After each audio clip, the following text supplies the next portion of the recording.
I'm good. I'm good. Okay. I think we're recording. Yes, we are. All right, let's start this off. So I'm filling in for Julie Peterson this week. I'm an advisor. I'm Mark Ferreria, advisor for the Dealmakers Mastermind. Been here probably, it's like about 5 months, right, Daryl? Yeah. We became It's 5 or 6 months. I got to check. I thought it was like April of this year that we came aboard. So yeah, so I guess the format that Julie has is kind of taking a look at to see if there's any newbies in the house. Do we have any newbies? I don't know too many. Like I haven't been on the everyone I see on here much, so. is a repeat attendee. Okay, cool. How's it going, Steve? What's up, man? How's that deal going? Gonna close good. on time? Yeah, it's good. It's like crunch time now. Everyone's wiring their funds in this week. It's amazing how everything's just kind of coming together so quickly. Hey, Steve, real quick. How many months of reserves are you being asked for lending purposes? 6 months of principal and interest. Oh, I know. good for you. Good for you. Wow. The loan is awesome.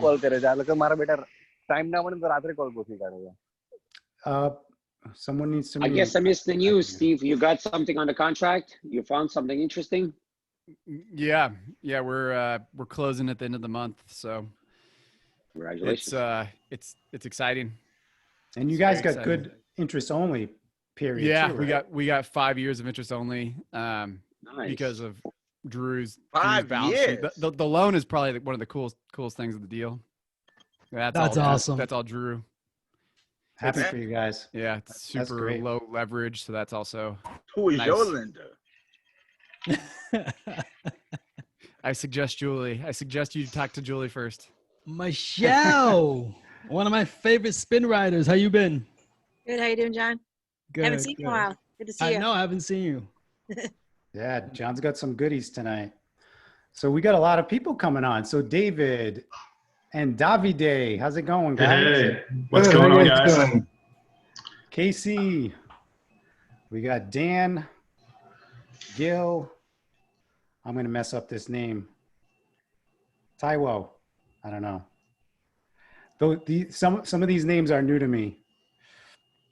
But anyway, so I guess let's the only thing I had like for intro, I was gonna kind of go into some of the market, like what we're seeing really quick, and then I had like 3 slides I want to show you that I watched Neil Bawa's update. Who has watched that lately? That was awesome, and I'll give you guys the link because it's good stuff. He does a lot of forecasting, and he gets a lot of the. I mean, he's just a data guy, so he got a lot of data from CoStar. But anyway, let me share my screen quick, and then we're going to get into John's presentation. But first, like 20 minutes, I think typically Julie goes into certain things. I didn't have too much to offer here, so I figured. Didn't you just start up a YouTube channel though? What's up? Didn't you just start out a YouTube channel? Yeah. I'll subscribe to your YouTube channel, man. I didn't want to show that. All right, you got to talk your ish, man. Tell us about it. You Man. did a great job on it. Teach on I YouTube. saw. It was really good. Did you like that? Yeah. I mean, I've been nervous about the whole thing because I got to go back. I'm sorry. I got to go back into it because I saw it from a different browser and I wasn't logged in. And I'm going to go in right now and go ahead and make sure I like it and follow it too. Keep doing it, man. I'll give you critical feedback as I have. I think you did a great job for your first one. So good job. Well, thank you. I appreciate that. You're probably just being nice, but yeah, no, I appreciate it. Thanks. All right. No, we're not going to look at that right today. Oh, come on. You'll find the it. link, Though. though. Share the link. You'll find it out there. You'll find it. Now you're going to share the link. We're going to make sure you share the link. Yeah, absolutely. All right. Share the link. Post it in chat. I could do that. I could share the link. No pressure. No pressure. Let me just, What, let me. what let did me you sh- talk about? What's that? What did you talk about? What was the? It was the launch. So, well, my first video was my launch video. You guys should see that first because I actually, like when on my second video, it kind of ties into that. But the one that Steve is talking about is the why multifamily, like I have a series that I'm doing, why multifamily is the best investment ever. And that was the first one that he saw. And that was about like overall market and why multifamily has like just historically been awesome. But you're throwing me off now. No, Sorry. I put that on my little Facebook group so that my friends and family could see why it's important to invest in multifamily. really? And I put John out there too because John's got good resources Oh yeah, for passive Yeah. investors. So yes he Trying to- does. Yeah, I trying to appreciate that, man. promote Thank you. you Anytime guys. your community needs it, just let me know. I probably have something. All right, am I sharing my screen? It's coming. There it is. Okay.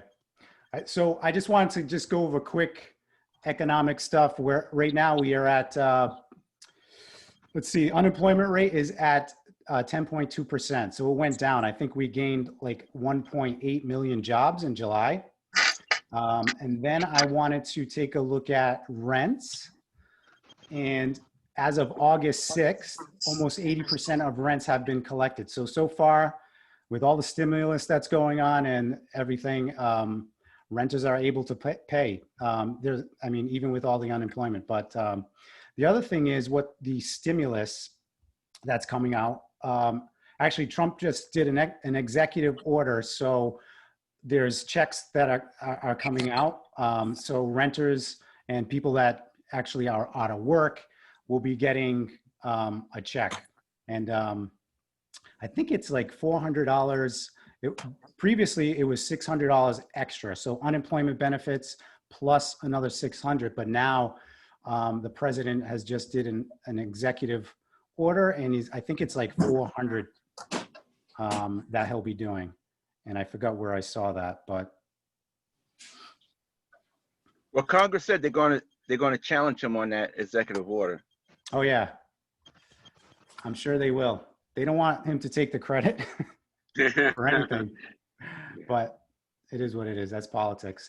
But anyway, okay, now let's get into this PowerPoint, and it's only 3 slides, but I found it really good information. So let me see if I can bring this up. Actually, I need to switch. Okay, there we go. Okay, so this is from Neil Bauer. He provides everything too.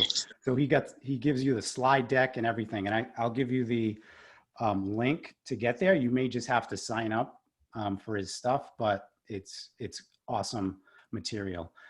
So this is what they're forecasting based on all the data he's collected and everything that from CoStar. I think most of this is from CoStar, but so we have A, B, and C class, and they believe the worst is going to happen, next year in terms of vacancy. So this is the vacancy rate. Class A is going to suffer the most, obviously, like always in recessions and everything.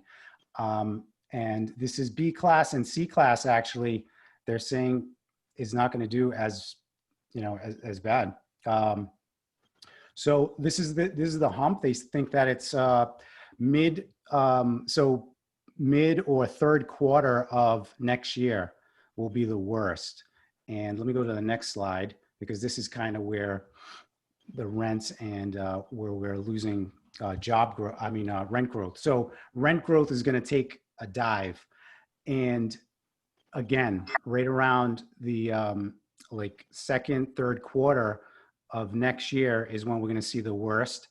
But it's mostly Class A. Class A is taking the biggest hit from this. So it's not like, we're going to see negative 12% rent growth in Class C and B. It's mostly Class A, but there's definitely going to be some, negative, maybe we're doing 0% when we we're underwriting for any growth. So 0% for year one.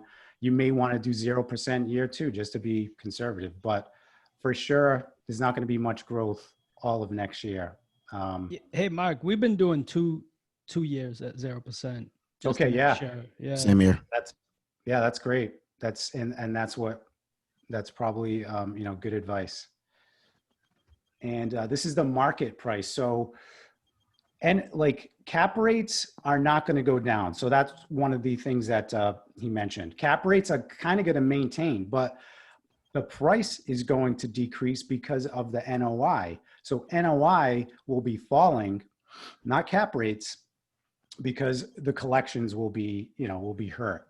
And again, this kind of just shows like the price is going down for the next several quarters. 1, 2, 3, 4. So five or six quarters of the market price going down. So that I found that really good. You could use this in your underwriting. John mentioned 0% for 2 years. That's probably really good. But it also tells us that, there's resiliency in the class B and C. So, and that's what we look at. So that's kind of what I wanted to show you. Hey, does he say anything about interest rates, Mark? No, but from what we're seeing, interest rates aren't going anywhere. I think with all, I don't know, with what's going on, I think it could go lower. Like interest rates could be lower. They're still going lower as far as residential, not commercial. Julie would be the best one. It's still dropping like small, like very slowly. Yeah.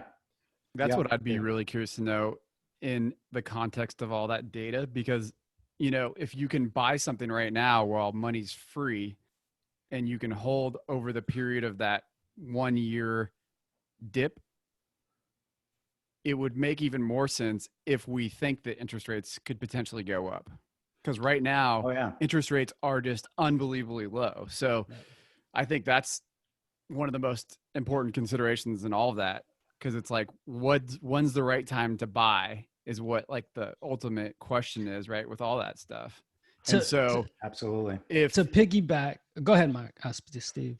I mean, so if there's going to be another factor that's not included in that data that comes up in year 2 or year 3 because of all this money that the Fed is printing, what is that factor going to be? And then how does that affect the timing? So, if we potentially think that there could be a spike in interest rates or they could go up, then that kind of even makes that dip in the vacancy, like, the values totally of the worth vacancy. buying right now. I think it'd be nice. It's hard to time get everything. that information from one of those thought leaders. There's so many factors involved, like you're saying, like the interest rates. Trying to time it you can't do it. So I think that's why conservative underwriting right now, like forecasting is great. Like if it's not always, I mean, they're not always right. Yeah, absolutely. It's good to see the data and then use that data for underwriting and doing it the right way. But real quick, what that tells me, to piggyback off Steven, is buy everything you can right now, because this is our 2012, 2013.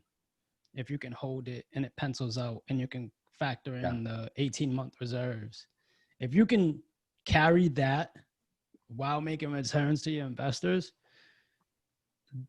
remember all these podcasts and everything that you heard from people saying, I wish I bought more in 2013. That's what I wish I did. That's basically right now, according to that data. And right now, Shalyn, to answer your question, there's one that we're looking at. Yeah, there's one in Memphis. So, Shalyn asked a question about Hutch. You guys know him as Hutch. Okay. Hutch, bro. Yeah. Yeah, my bad. Hutch to Marie, my bad. Hutch, how's it going? Low-income housing. Low-income housing was the question. Are you guys looking at that? He's getting things tossed his way. Explore everything you can right now if it fits your criteria. There's not a lot on there about people that take down low-income housing. It's a very, very small group. Trust me, my partner's diving into that right now, but we're looking at something.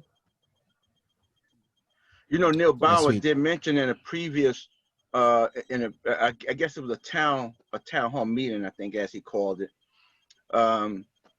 He doubt very seriously that interest rates will go back up, only due to the fact if they did, they would cripple our economy. With everything that's going on right now, he specifically said he doubts seriously if interest rates will go back up. It will cripple us. Unless that's the intent. Especially with the European market is already below zero, not paying anything.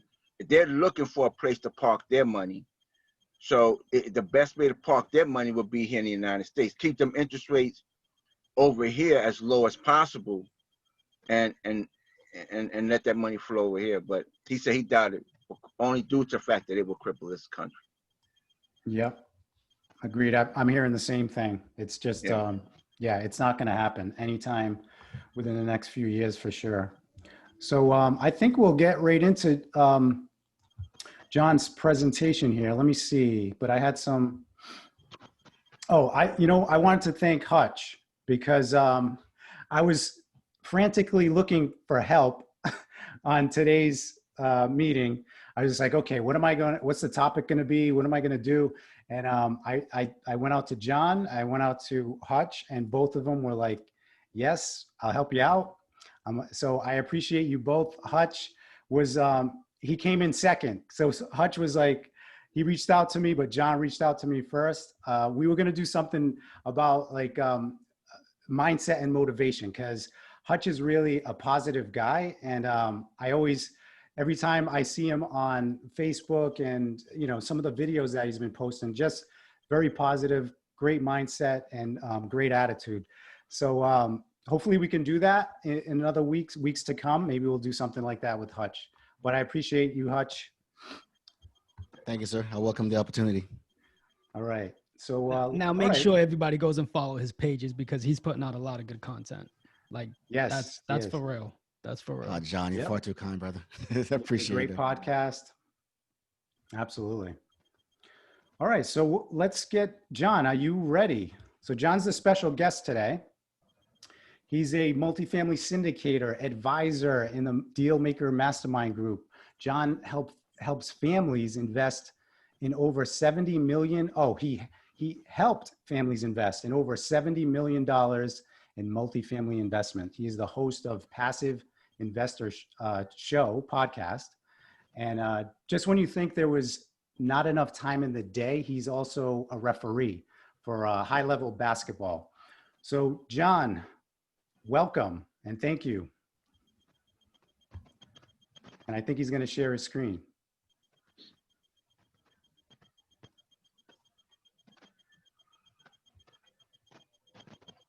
Sorry, I couldn't get it off mute. It wasn't clicking.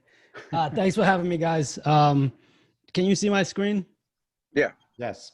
Awesome. So I run the Fortes company, and I'm just going to give you a quick overview of how I got there.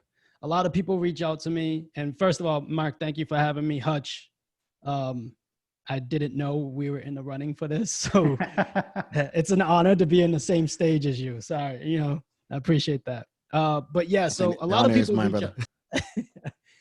A lot of people have been reaching out to me in regards to how am I doing my marketing. And when this whole COVID thing happened, I stopped all my social media.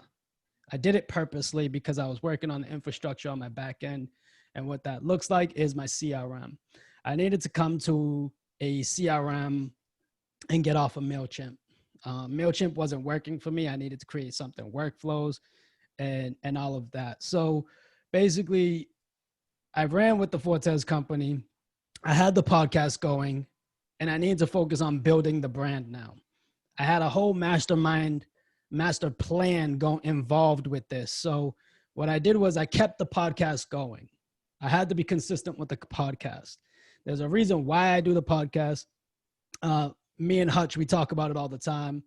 The podcast for me is an opportunity for me to learn things, but also an opportunity for me to leave my voice for when I'm gone, my kids can hear it. And me and Hutch talk about that all the time, right? So they have something that they can go and listen to if something was to ever happen to me, right? So what I did was I kept the podcast going. I started focusing my attention on my CRM, my tools.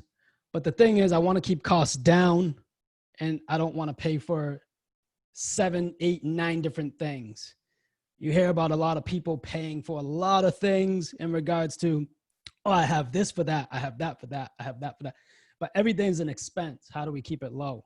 So I figured I'd go big with the CRM that controls everything for me, and we'll dive into that a little bit later.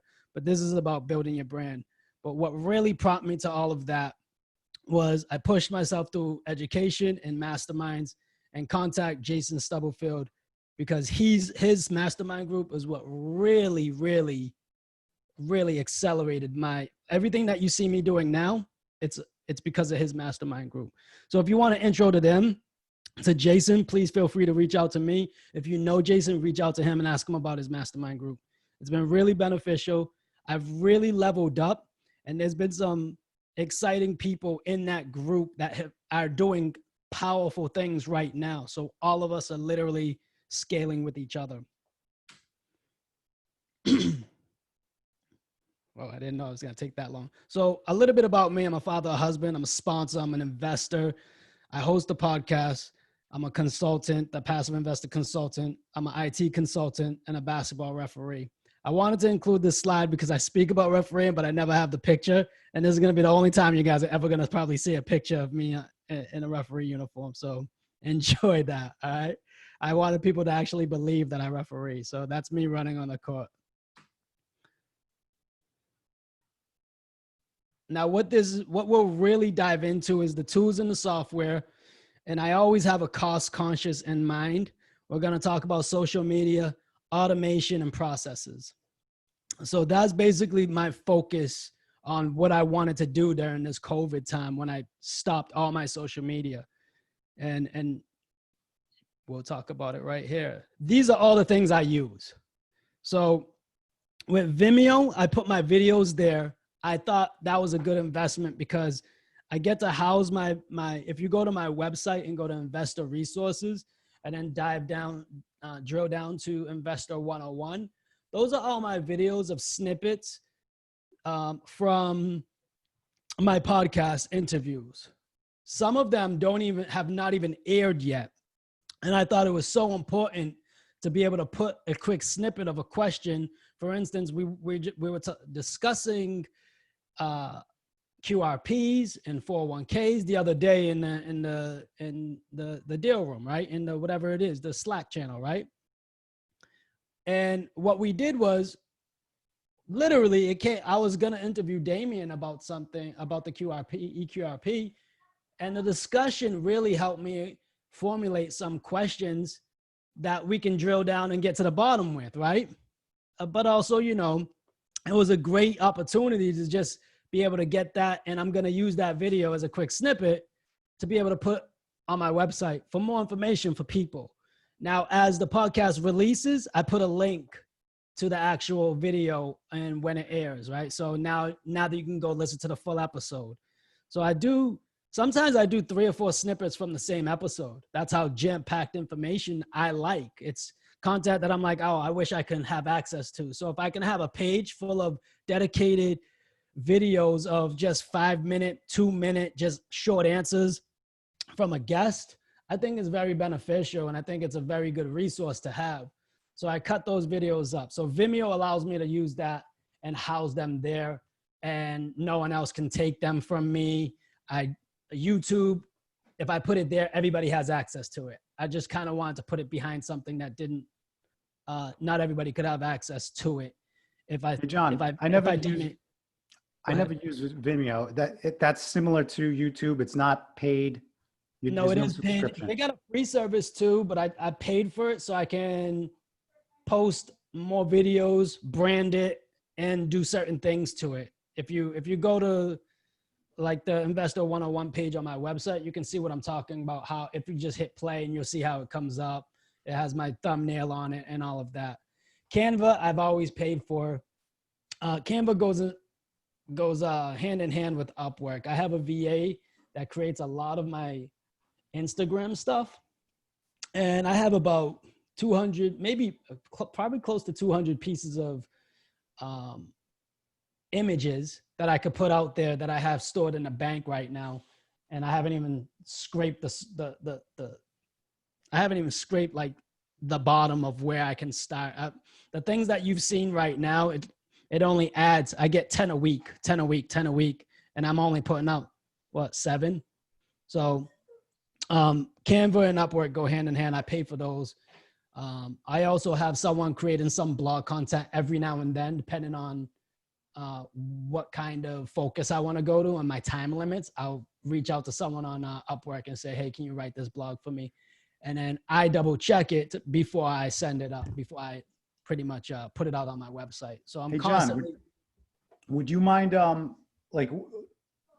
we're also looking to I mean, a lot of people here don't want to spend crazy amounts of money, right? Yep. And we all want to be as efficient as we can and not spend a crazy amount. But how much are you spending on?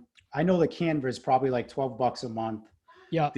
What about the Vimeo was Upwork 85 person? for the year. Appointlet was, I think, 75 for the year. That's my calendar link. Upwork is my VA's creating stuff for $6 a week. She's what does she create for that?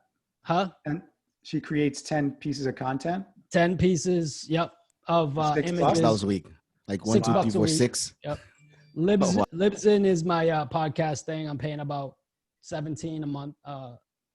17 a month for that. Yep. And Bluehost is my website, hosting everything. HubSpot's my biggest expense. I believe total. And the reason why I went with HubSpot is because it allows me to schedule out, and that's what we're going to talk about later, my social media. And I might even show you exactly when we go on to that side. Okay. So HubSpot's my biggest expense. It's about, I think it's $6,000 a year. So that's my biggest expense. I needed the CRM that I needed that was going to work well and allow me to do a lot of things that I would buy another app for, another software service for. InvestNext is my investor database. And that's about, I believe 1,200 when I onboarded.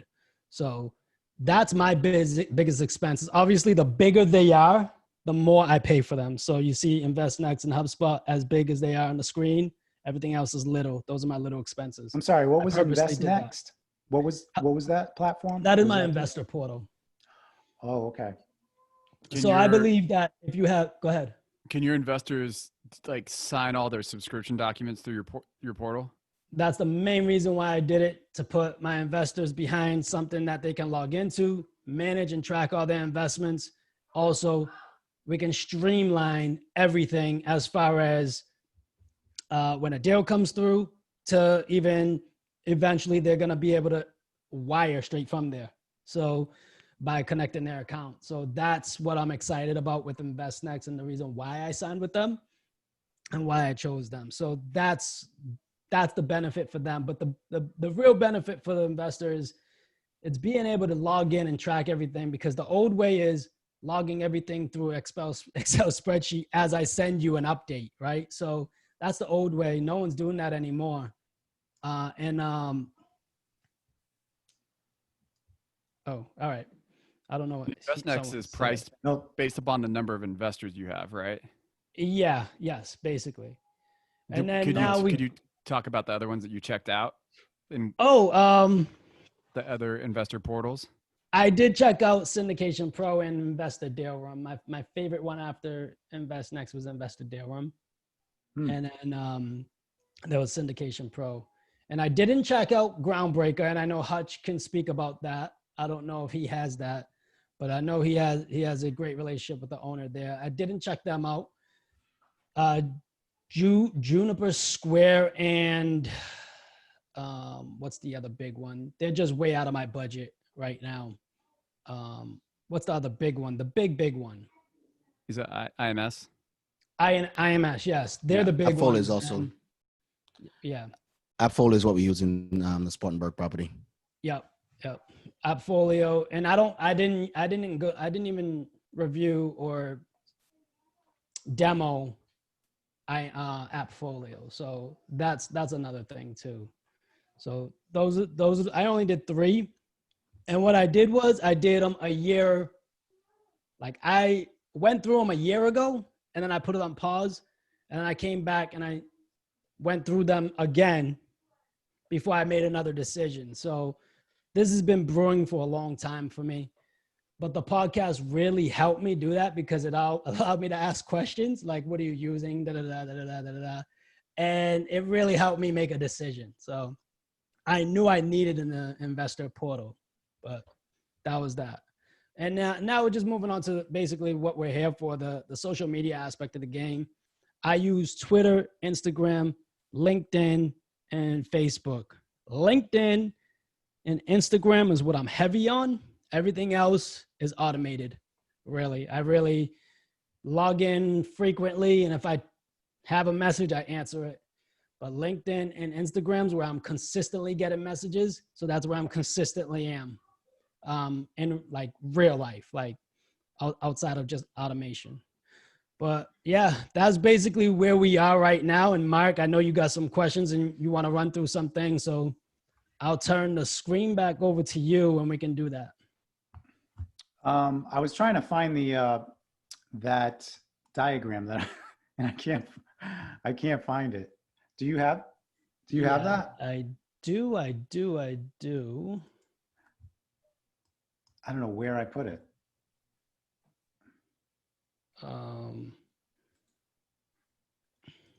I will put it up right now.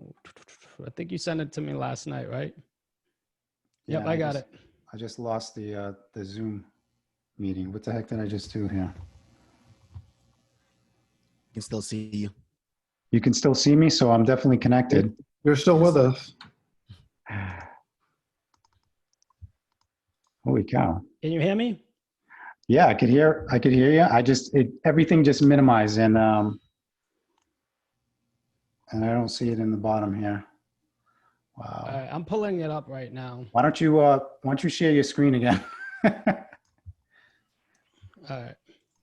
Hey, John, I wanted to ask you a question. Oh, here we go. All right, I'm back. On HubSpot, what did you, because they have a bunch of like offerings and, or plans that they offer, the CRM and sales and the marketing. Which ones did you go for? I went with the first tier package of the marketing. That's all I needed. I only need 1 license until I hire someone else. I'm actually thinking about doing that in the future. So as I go and up my licenses, that's when I'll be paying more. But I didn't get the sales component of it. I don't need that yet. What I need is workflows and being able to track who I need to follow up with. If you're raising capital or investor relations, it's a ongoing job of staying in front of people, staying in contact with people. So I needed something to track that instead of being all willy-nilly and trying to follow up and go through my emails and like, oh, who do I got to follow up with from last week? I needed something that could remind me about, if I send an email to you, David, if I send an email to you, I can say, hit a button and then say follow up in 3 days, 2 days, 4 days, 5 days. And it's very beneficial. It's pretty powerful. It allows me to track who opens it, who's clicking on what. And You're right. Pretty powerful. Because I use the free version. I've been using it for like 2 months, but I'm trying to figure out what do I need next, because I want to start kind of automating a little bit of the emails with the investors. So is that what you're doing with HubSpot? Like if, send them. I'll show you one of my workflows. We won't get too detailed, but I'll show you how lengthy one of my workflows is. It is. So I'd love to see that. I got it up right now, so I'll do it quick. John. Quickly. But yeah, so Mark, I got that thing up. Yeah, I think, okay, share your screen. I think I wanted to just for the people that are actually looking or starting to look at this and starting to think about campaigns and emailing, like just getting started. Me and John did this just yesterday. We kind of just put things together. So this is kind of what he's doing with social media, and then how he's just driving everyone to his website. From the website, he's doing the sign up newsletter. And then from there, he has another process. And then, so I kind of just wanted to go through that I know we've been talking about products and everything, but for a first campaign, so where do you begin? And it looks like it makes sense that you'd begin social media. That's where you're going to start advertising yourself and promoting yourself.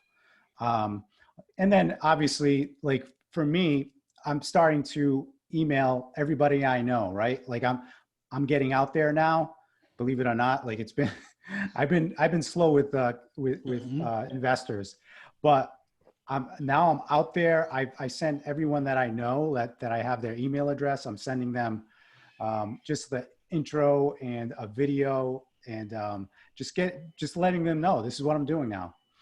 But from there, I'm like looking at social media. Okay, what am I going to do? How am I going to market myself and promote myself? And this is kind of the logic that I was thinking, and John was kind of helping me through this. And yeah, I don't know, John, like I think my thing was like, we could either go through this process and maybe talk a little bit about maybe the drip campaigns that you're doing for something like this. Like what Yeah, are you sure. doing here? So for anybody that sees me on social media, I got everything automated. So I have like, for instance, all my old podcasts, no matter what, go out at 11 o'clock. It's automated. Then I have an image go out on Instagram, and then all my social media at 1 o'clock or 1:30, right? So, and then every evening I have an automation of a blog post that I wrote. So if you have 30 blog posts, automate them once a day for the next month, and then do it again for the following month. Oh, that's all you need, right? And then start adding on to that as you write more blogs. So for instance, I could stop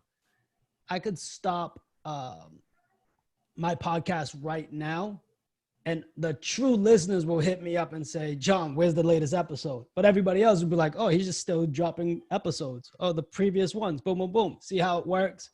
Same thing with the blogs too. No one's really tracking my blogs. I can drop them whenever I want.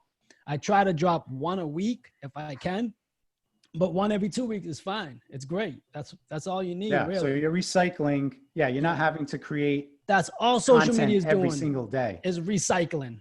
It's recycling because that's constant content. You want to always put it out there, put something out there. So that's part of what I'm doing with the previous podcast, blog posts, and images marketing. But for instance, now say someone clicks on something, goes to a website, they find it really appealing, and now they want to kind of subscribe to just the newsletter. So when they come through, they'll get a thank you email, but then they'll get followed up with, if they come through with just for the newsletter, 2 days later or a day later, you'll get another email automated about my story. So now you'll learn more about me. A couple of days from there, I'll hit you with another email saying, hey, check out these resources, back to my website. And then from there, I haven't created something after that, but I'm going to create something for, maybe 60 days or something like that. Yeah, matter of fact, Mark, we talked about this. 60 days later, I got so many workflows. 60 days later, for a new person just on the blog, we'll say, hey, what's your journey look like? And the goal is to try to get them on a call and really learn more about them. And because there's no accident why someone's on my website, they're already probably familiar with multifamily investing. Now, there's a way to bypass all that for people that are looking to invest on my website. If you hit the invest button, it takes you to a soft form, and that's what it is right here. on the blue on new investor emails.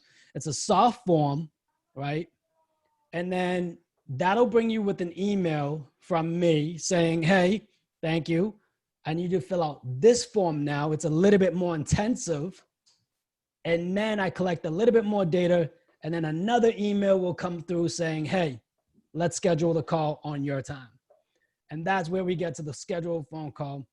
And then the investor suitability is basically if they are basically on the call, they're qualifying me, but also I'm qualifying them. So if they are an approved investor, they'll get invited to the investor portal. That's my process. It's a 3-step onboarding process. It's explained on the website. That's how I do it. And that's exactly how I do it on this. But this is what I was explaining right here, the new investor subscribers, the My Story, and the free resources, and the bi-monthly week letter. No matter what, they'll get the bi-monthly week letter. If they come through and they finally on the investor portal, they can choose to keep the portal, the newsletter, or, you know, maybe they like the content, right? And I hope so. And then everything I'm doing on social media is I'm trying to do, except for the blogs and the podcasts that I'm reposting, there's certain things that I post and I'm trying to do a lot of call to actions. Hey, have we talked? What are you doing? Can I talk to you today about what does your investment goals look like? I'd like to hear about it. Let's schedule a time. Like, I'm trying to create an action movement, you know, do something. Let's get on a call. Let me learn about you. So that's what I'm doing a lot of with my social media stuff. So especially on Instagram, I get in a lot of stuff with the little videos that I'm doing. I did that for like 4 days straight, and I created those off camera, and people were like, I love it. Where'd you get those? Like, how'd you get the drone shot? I'm just like, you know, I created it on Canva, but you know, it's, you know, trying to get the call at the end of the day. But this is basically my process of getting investors to try to get an action movement, or, you know, call to action for them to invest eventually. Because Hey, John, at the end of the day, Mark, to be honest, everybody's here's website. No one goes to it on accident. They know about multifamily investment. It's not like they're searching the stock market and then landed on your page. They know about real estate investing, and they're there for a reason. Are you doing any SEO? The search engine? Yes. So SEO is another beast, right? So the only reason why I created a multifamily syndication blog article was to do the SEO part. And that's what, David, HubSpot's really helped me with that too. It's really helped me with that because I connected about 8 blog articles are tied to my syndication article. So SEO is this: when you create an article, have a bunch of other links to other articles throughout that article. So all my blogs now are referred back to different blogs that I've written. The goal is to keep people clicking to your page, to your page, to your page. And as they do that, the more clicks that happen, for some reason, it helps your ranking on, maybe it's syndication, multifamily syndication on Google. So as if one person's clicking one article, it helps the ranking process of every other article you have connected to that. For some reason, it's like if it's down here, it pulls them all up. So that's what SEO is, in my understanding. I know it gets a little bit deeper. So I'm in the process of creating basically another formula of the passive investor article, and then creating a bunch of little one-off passive investor articles on that, in that. So that's what HubSpot's allowed me to do as well. The whole thing is like you really have to put some thought into it to do it right. Like, I think of this diagram and I'm thinking of if you ever put a diagram of what you currently have right now, it would be multiple pages and links and all in a logical format. But it's it's intensive, right? Like, you have to put a lot of thought into it in order to drive the right type of, people to your website.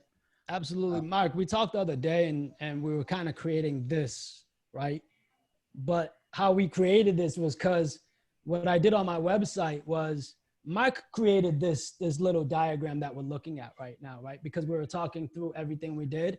And everything we did was I reverse engineered what I wanted my experience to be like. If I went to someone's website, how do I get to the end goal of investing, right? What should that process look like to get to the investor portal? And I created that from reverse engineering it. And then me and Mark talked it through. And there's different ways to get there, from just people coming through from the social media to your website, people coming from just blog subscribers and converting them, and then people that just know they're coming immediately because they want to invest. I have a website that goes straight to that. Remember that form that I told you I get a lot more information on? I have a link that is dedicated just to that, because some people know that they're there for a reason. I've gotten my contact page, like people sign up on my contact page and they're like, I want to invest now. I want to know what's going on. Like, this is what I'm going through. I don't want to be active anymore. That's literally happened to me this past weekend. So I sent them the link. I said, I just need you to, complete this form. And then my calendar link will be sent to you once you do that. And they did. So it's working. It separates things. Everything needs to be kind of in a row. Like, you have to think of every process, reverse engineer. Think about you. You're the perfect candidate. You're the perfect investor for your company, right? Think about how you want that process to be. And that's what I do. I think about, I'm the perfect investor for me. How do I get people that are like me into my funnel? And I don't have a free ebook. I don't, but I have free content. All you can do, Mark has a bunch of data sites that he can use. Boom, sign up for this. You get all the free data sites that are out there. That's helped me. Boom, easy. Just compile them, make it look pretty, and that's it. That's it. People will sign up. Do you make sure that you're not inundating them with emails as well? Like I get a lot of emails from certain people that's just like, it's too much. It's almost like, so you could ruin that relationship too, or just you might, you have, like, there's a certain guy that I literally unsubscribed because I'm just like, I like him too, but I was getting too much stuff. So when I decide I want to follow him again, I'll get back on. But no, that's what I'm saying. Like, you got to be careful too, that you're just not inundating them with things. And I'm sure you're not doing that. I mean, I think I'm signed up to you, and I'm not. I definitely. You know what though? What I do now is I try to reach out to the people that are like not engaging with the newsletter. I want to see. I'm reaching out to the people basically not opening the newsletter. And I'm always tampering things and trying new things to say, if I email them separately, are they opening that as opposed to my newsletter? Maybe they don't want the content, but they want deals. Like, I'm trying to figure out what they want too. So it's always a learning curve. I'm always growing. So this right here, I don't know if you can see my screen. It's my, my workflow. So this right here, it triggers once the work website lead form is completed. And then 2 minutes later, you get this email. David, one thing you're going to know is you're going to write a lot of email templates, a lot of them. So this is great. 5 hours later, if nothing happens, right? If they completed that second form, they go into this bucket. But if not, they wait 1 day and now they get the email lead form reminder. Right? And you can see how it's going. Like, we'll go down to no, right? And then 5 hours later, if they still didn't do it, another if then, where 7 days, hey, remember that form you filled out? I'm still waiting for you to fill it out. And then another if then, where now it's putting them into an unengaged email website leads. That's basically a list that I created saying, hey, this group of people are not engaged. They filled out the form. Follow up with them. And then that creates a task for me. 21 days later, you see I have 3 contacts in there. They get the final email. See how I'm not peppering them all the time. I'm being patient. I'm nurturing. And then 3 days, another if then, saying, hey, if they filled it out by head, then boom, boom, boom. If not, send me a text saying you need to follow up with David, who has not done anything since filling out the first form. Now, let's say they got to the last day here and they finally did it. Now that brings me all the way back up. See how that loops up?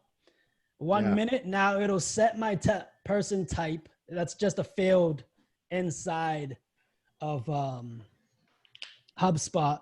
Tell me now that they're an investor, it clears them now. 1 hour, boom. Here's your email. Let's book a call. I can change that time to say, 2 minutes, 5 minutes, let's book a call. But I'm not trying to kill people with emails. Yeah. So who is that person? So the person filled out an initial form, not the big form, right? Yes, the soft form on my website. Okay. So they're interested. They're interested in your deals or becoming an investor, right? Yeah. I mean, if they're filling out, it's a longer form. It's not just their email and name and email address. If you go to my website, if you hit invest now, that sliding form is this workflow. Okay. That's the soft form. And then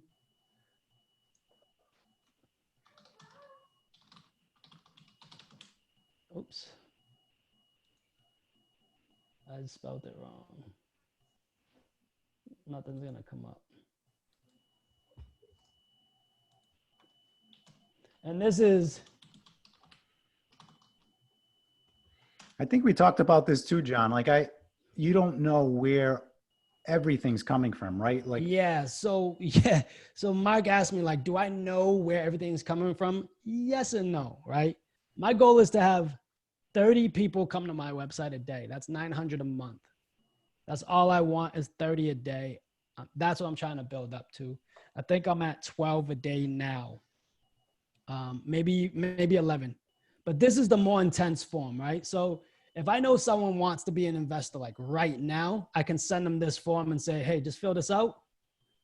And you can see how it's more information, email, phone number, first name, last name, date of birth, job title, address. I want their date of birth because when I get to a certain place, obviously I'm going to send them a birthday card. When I get to a certain place, I want to send them, something on their birthday. I like to know where they're coming from, what state, what region. Credit investor, I like to make sure they know this. The definition, they can click on here and it'll bring them to the website to tell them where it is. Feel free to copy and paste if this is useful for you guys' site. Just copy and paste this and click it into a text box there. If they're a citizen, how much they're looking to invest. That's why I call this the more intense form. And how will you be funding it, right? Everybody funds it differently. I like to know if they're using IRA or if they're using personal savings because it tells me how fast they can get the capital. Sometimes they might be transitioning to an IRA and they'll say IRA and then I'll have the conversation with them and say, I'm working with boom, boom, boom. So let's say I'm talking to Steven and Steven's like selects IRA. And then next thing you know, I talk to him. He's like, yeah, I'm talking to about 3 custodians right now. So I know it's going to take some time before he gets there. And, I might have a deal coming a month away, right? So I could follow up and say, hey, are you ready? And, did you finally pick a custodian? So I like to know where people are in the process. So, yeah, that's kind of the more intense form. Right. With the 12 people maybe right now that you have coming to the website, do you know what they're getting to and if they're moving around, or do you have those type of metrics? I think so that's like HubSpot is so intense, and I'll just show you. You guys got me showing you guys everything right now. So it shows me my engagement rates with people opening up, with people getting like people that come through on my chat bot right here. But this is what I'm looking at. Sessions. I can't see the number because you guys are in my way right here. But so like I want people to come through, see that number, total 16.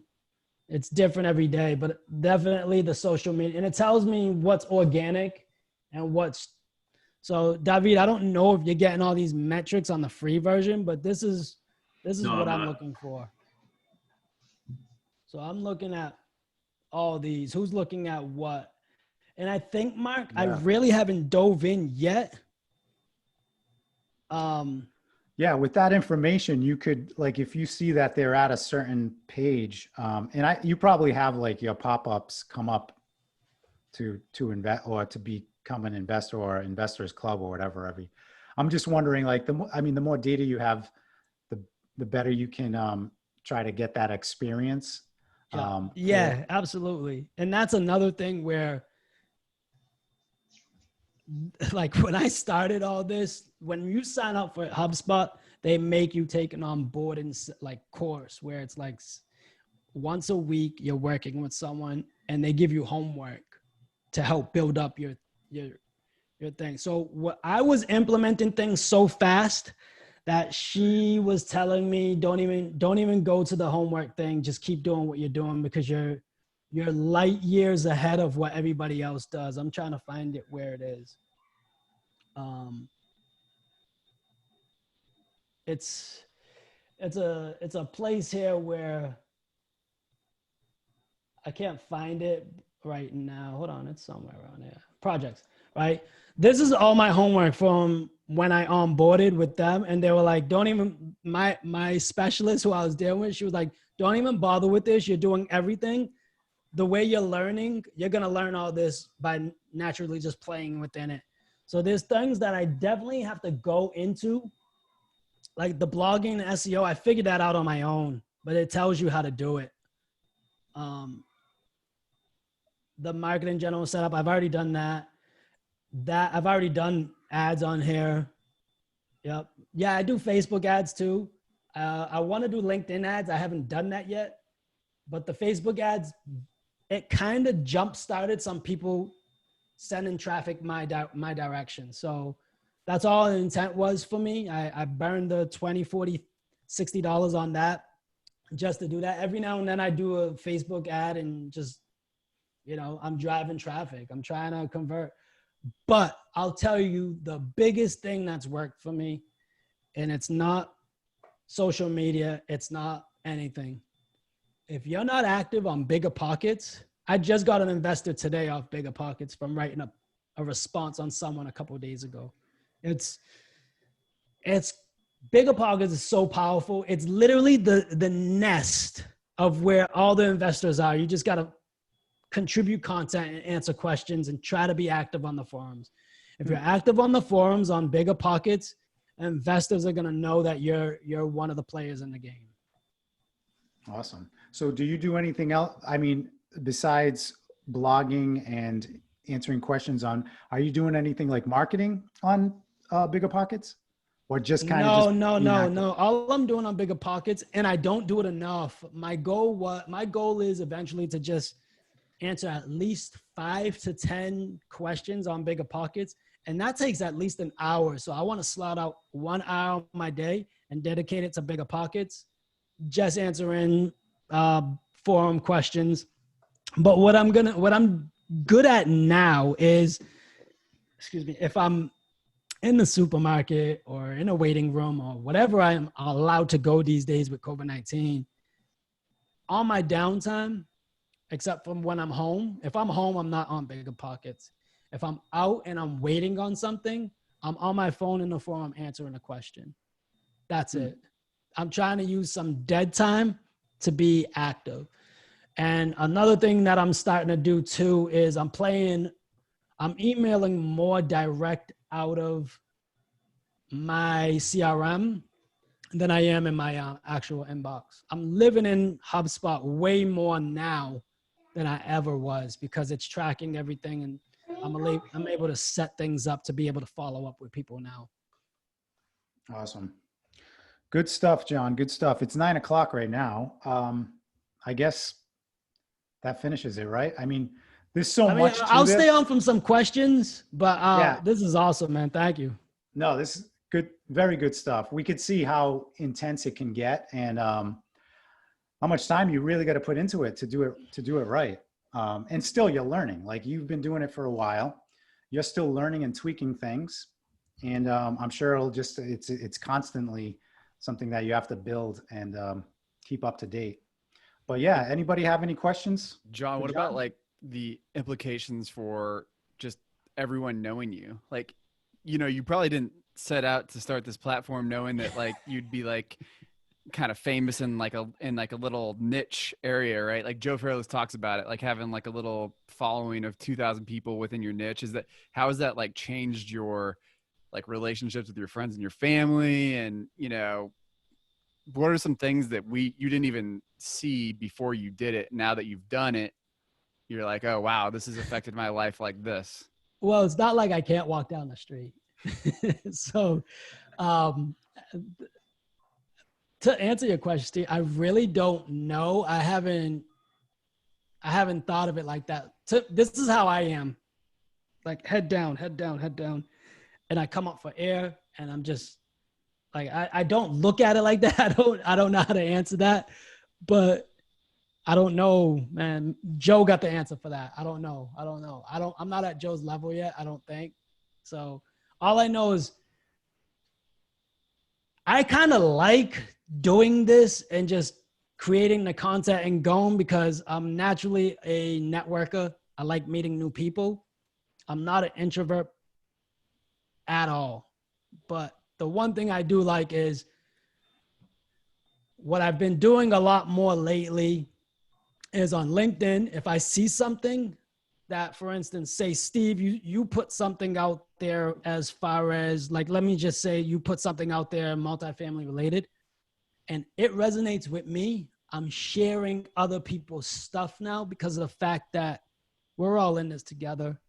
We're all trying to do the same thing. It doesn't elevate me at all. It doesn't. But what Steven might say, I'm like, man, people can hear this.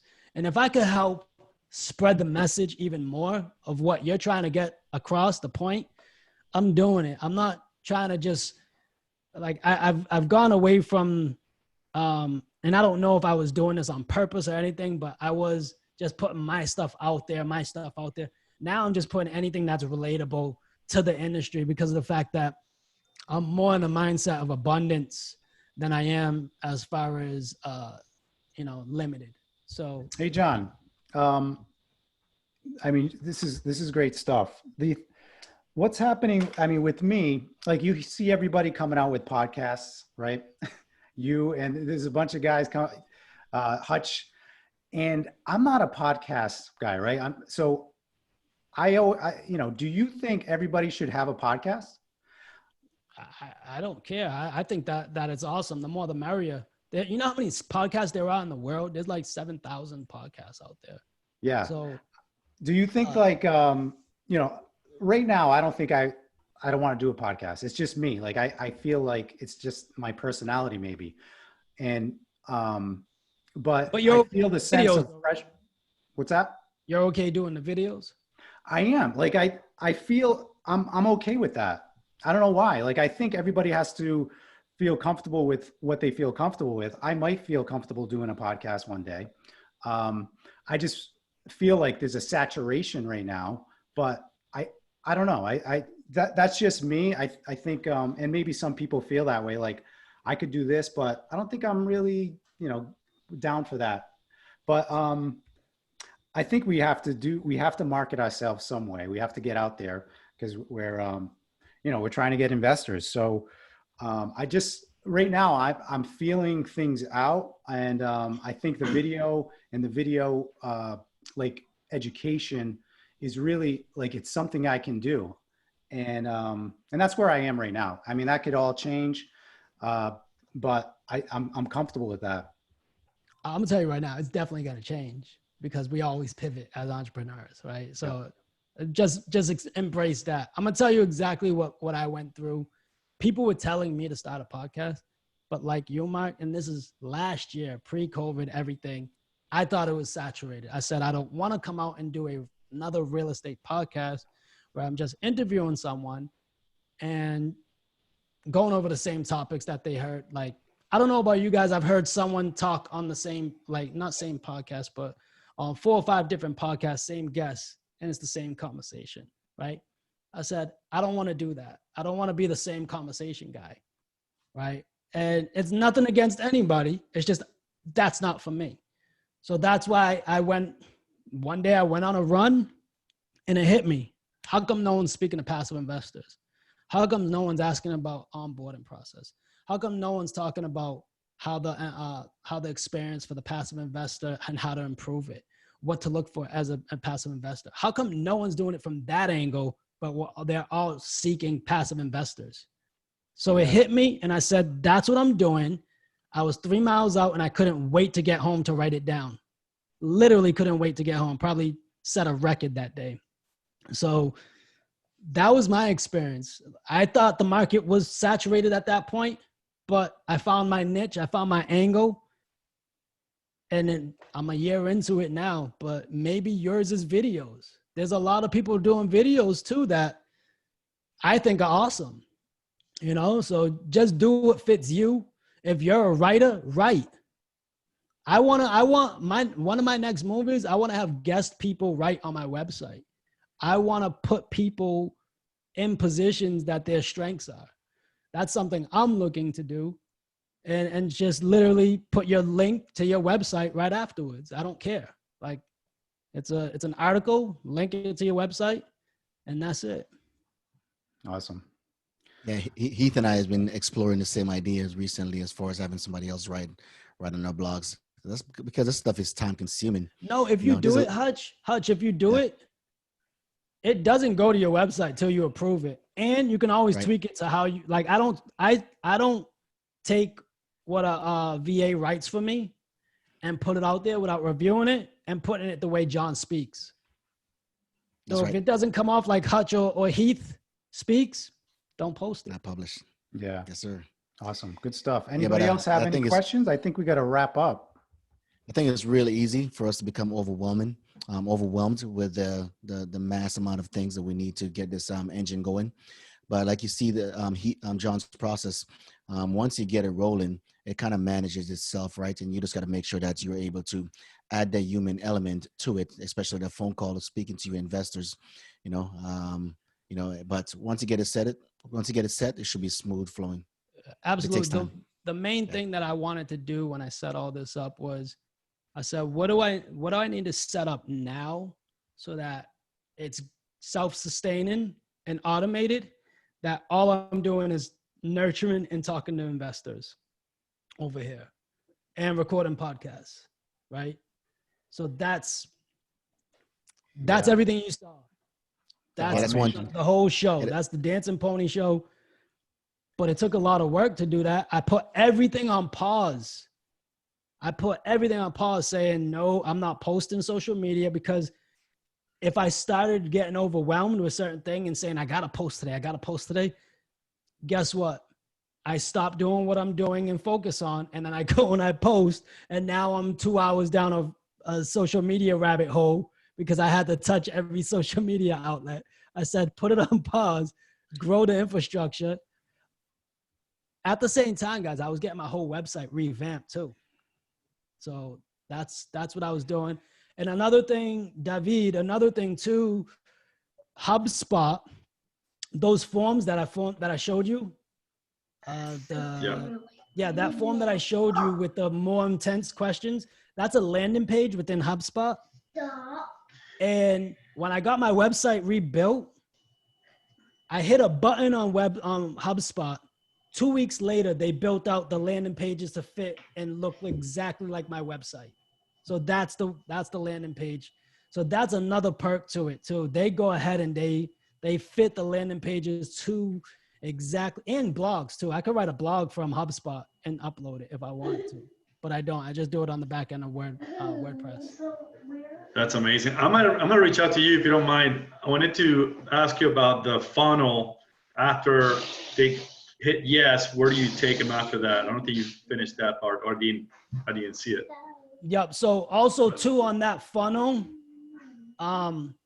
let's say you came in and fill out the contact form, but then you had a conversation with me real quick and I sent you that link to the other landing page.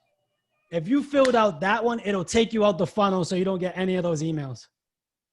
So I made sure, like, all this is trial by fire. The first investor that came through was getting bing, bing, bing, bing, bing, bing.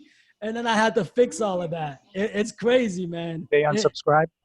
No, no. It's to them. They were like, "Oh man, this dude's all over the place." That's how I was like. I was like, "Damn, I hope I'm not bothered." But I didn't have as many emails either. My workflow wasn't that long. It became that long because of the fact that I was like, oh, I was thinking about it. I was thinking it through. I built that workflow huge with while I was doing the onboarding process. Now, it started off like kind of like this, and then it grew to that because I was like, what happens if this? Oh, the following week. Oh, I was telling her, I was like, oh, guess what? Someone came through my workflow. They did this, and I needed to do this now. Because I was thinking about the process as someone was actually going through it, and I was fixing it with my onboarding partner that was helping me go through HubSpot. So they would tell them, all right, let's focus on that. And then we focused on analytics and the charts and the reports and all of that at the end. Awesome. All right, John. Well, hey, thanks a lot. Appreciate you providing that. Very valuable, and makes me think about how I want to do my campaigns and everything. So much appreciated. All right. So hopefully you guys got some value out of that. I thought it was great. And thank you guys. Appreciate your time. Feel free to reach out anytime, and I'll be happy to answer questions. Julie's great, John. Really she always helpful. gets mad at me. Julie, I always go over. Every time I've done this, Tell I Julie always this go is the over Mark. This is the Mark show today. You're the host. Don't get mad at me, Julie. We love you, Julie. It was John's fault. All right. Anyway, thanks, guys. Appreciate it. I don't know what's going on next week. I don't know if she has a special guest or not. Hey, tell Julie we just started late, so it ended late. Okay, we'll do. I think I'm up. Well, I'm uploading this to her to the cloud, so I don't want to bust the capacity. So let's close this out. See you guys. Thank you. Thank you, Mark. Thank you, John. Thanks, John. Bye-bye. Thank you. Thank you. Bye, everyone.